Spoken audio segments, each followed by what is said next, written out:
এই যে আমাদের এলাকায় বাচ্চাদের খাবার দিচ্ছে প্রাইমারি স্কুলে, এটা হচ্ছে সব নষ্ট রুটি, নষ্ট ডিম।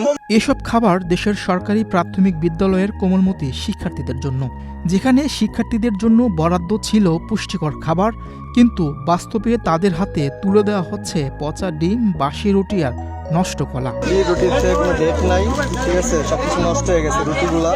দেশের ১৫০টি উপজেলার সরকারি প্রাথমিক বিদ্যালয়ের স্কুল ফিডিং কর্মসূচির আওতায় ডিম, দুধ, কলা, বনরুটি ও ফলসহ পুষ্টিকর খাবার পাচ্ছেন শিক্ষার্থীরা।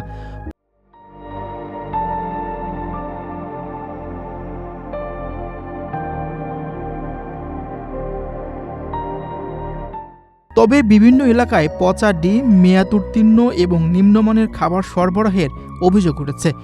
এরই মধ্যে এসব খাবার খেয়ে মাদারীপুর সদর উপজেলার খোয়াজপুর ইউনিয়নের পোকরাচর সরকারি প্রাথমিক বিদ্যালয়ের শিক্ষার্থীরা অসুস্থ হয়ে হাসপাতালে চিকিৎসা নিয়েছেন। নষ্ট রুটি, নষ্ট ডিম খেয়ে এসব শিক্ষার্থী অসুস্থ হয়ে যায় বলে বাংলাদেশ প্রতিদিনকে জানিয়েছেন পোকরাচর সরকারি প্রাথমিক বিদ্যালয়ের প্রধান শিক্ষক মেহেরুন চৌধুরী। শুধু মাদারীপুর নয়, এমন ঘটনায় দেশের বিভিন্ন সরকারি প্রাথমিক বিদ্যালয়ের শিক্ষার্থীরা হাসপাতালে ভর্তি হচ্ছেন।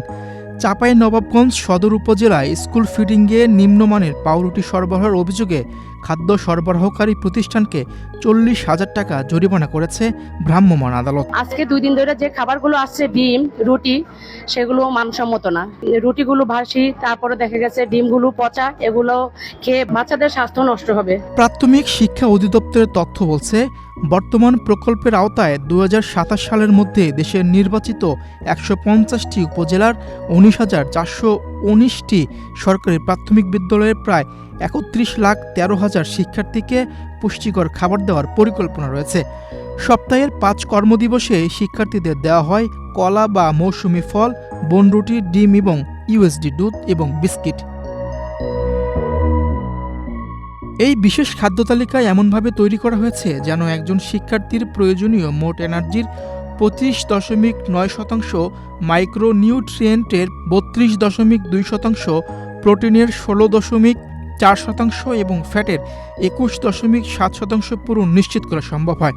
তবে যে বয়সে শিশুদের দরকার নিরাপদ ও স্বাস্থ্যকর খাবার, সেই বয়সেই তারা পাচ্ছে পচনশীল খাবার। এতে শিক্ষার্থীদের স্বাস্থ্য ঝুঁকি বাড়ছে বলে মনে করেন বিশেষজ্ঞরা। আসলে খুব দুঃখজনক একটা ঘটনা। হ্যাঁ, ডিম, কলা, পাউরুটি খুবই পুষ্টিকর একটা খাবার, কিন্তু যদি এটা পচনশীল খাবারগুলো দেয়, যেমন কলাটা যদি পচা থাকে, পাউরুটিটা যদি ফাঙ্গাল থাকে বা ডেট ওভার হয়ে যায়, ডিম সিদ্ধটা যদি কাঁচা থাকে বা পচা ডিমটা যদি সেদ্ধ করে দেয় বা আজকে সেদ্ধ করে আগামীকাল দিল বা 2 দিন পরে খেতে দিল, এইরকম যদি খাবারটা সার্ভ করা হয় তাহলে অবশ্যই হিতে বিপরীত হবে। পুষ্টি তো পাবেই না, বরঞ্চ ফুড পয়জনিং থেকে শুরু করে ডায়রিয়া, বমি, তারপরে গ্যাস্ট্রোইন্টেস্টাইনাল প্রবলেম, তারপরে অ্যাসিডিটি, নানান ধরনের পাকস্থলী যে আমাদের নানা ধরনের দুরারোগ্য, মানে শিশু এরা কোমলমতি, হ্যাঁ, এরা নানান ধরনের শারীরিক জটিলতা ভুগে, এমনকি মৃত্যু ঝুঁকিও রয়েছে।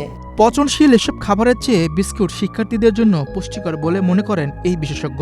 যদি এই খাবারগুলো পচনশীল হয়ে যাচ্ছে, পচে যাচ্ছে, ঠিক মতন মানে দিতে পারছে না, মানে কলাটা পচে যাচ্ছে, পাউরুটিটা পচে যাচ্ছে, ডিমটাও পচা ডিম দিচ্ছে, সেক্ষেত্রে অবশ্যই এই পচনশীল খাওয়ার চাইতে অবশ্যই বিস্কিটটা অবশ্যই পুষ্টিকর হবে।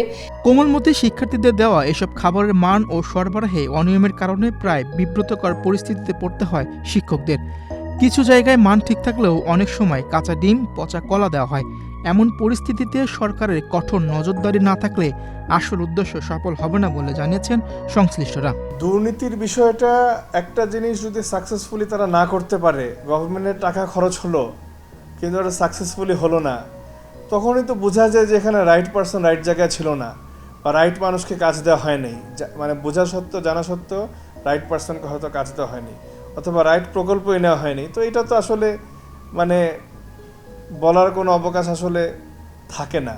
প্রাথমিক ও গণশিক্ষা মন্ত্রণালয়ের অধীনে স্কুল ফিডিং কর্মসূচি শুরুতে নানা সীমাবদ্ধ ও অনিয়মের মুখে পড়ে। টেন্ডার জট ও আইনি জটিলতায় অনেক এলাকায় খাদ্য সরবরাহে বিলম্ব হচ্ছে। এই প্রকল্প অন্তর্বর্তীকালীন সরকারের ভুল প্রকল্প ছিল বলে মনে করেন সাইফুল হুদা চৌধুরী। তো তারা কি বুঝে তারা এই প্রকল্পটা নিল, এটা কি আরেক হামের টিকার মতো অবস্থা কিনা, যে হামের টিকার মতো অবস্থা হয় কিনা, যে তারা এই প্রকল্পটাকে ওরকম পর্যায়ে যায় কিনা, এটা তো আমি আসলে বুঝতে পারতেছি না। স্কুল ফিডিং প্রকল্প যেভাবে বাস্তবায়ন করার কথা ছিল সেভাবে বাস্তবায়ন হয়নি। শিক্ষার্থীদের খাবারে অনিয়মকারী প্রতিষ্ঠানের বিরুদ্ধে মামলা দায়ের করা হবে বলে জানিয়েছেন প্রাথমিক ও গণশিক্ষা প্রতিমন্ত্রী ববি হাজ্জাজ। অরিজিনাল যে প্ল্যানটা যেভাবে ছিল সেভাবে বাস্তবায়ন করা যায়নি। এগেন অনেক ধরনের হয়তো অরাজকতাও ছিল এর ভেতরে, যে কারণে হয়তো করা যায়নি, বাট করা যায়নি, দ্যাট বিং মূল কথা। এবং ইতিমধ্যে আমরা দেখেছি বেশ কিছু জেলায় যে কিছু শিক্ষার্থী অসুস্থ হয়ে পড়েছেন এবং সেটার জন্য আমরা খুব শক্ত মেজার্স নিয়েছি।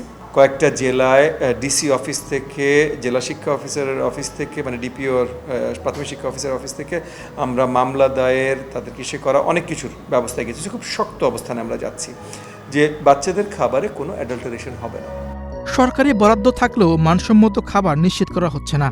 অনেক স্কুলে খাবার বিতরণের আগে মান যাচাইও করা হয় না, ফলে কোমলমতি শিক্ষার্থীদের জীবন নিয়ে চলছে চরম অবহেলা।